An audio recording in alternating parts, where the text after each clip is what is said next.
Ăsta îl cunoști pe Boconcilea. După cum a călcat, ai călcat strâmb, am auzit. Bă, nu-i bine ce-i bine, aici nu-i bine treaba. Mirenos, tu zici că nu e asta ta mireasă, mă? Nu. Dar el zice că tu ești, mă, alesul ei, mă. Atât au așteptat după tine, dar n-ai văzut.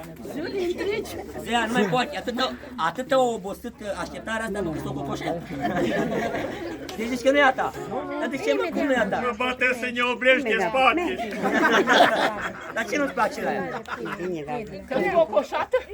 Da, ești cam pretențios, nu crezi? Auzi, dar de la chelios sau de ăsta mucrăcios. Ce zici de ei? Ce știi de ei? Că tu zici 50 mâini de ei. Nu mai zici de ei. Vai, nu mai poate, eu mă duc și duc. Stam picioase. La cât e un braț. Deci nu, ea, asta nu vrea știe ea, ce și face, mă? Eu zic și mai așteptă. Nu să-i ajute dacă. Dacă nu te vrea... Băi, de sigur nu vrei pe asta, mă? Nu. Uite, eu am pe unul acolo mai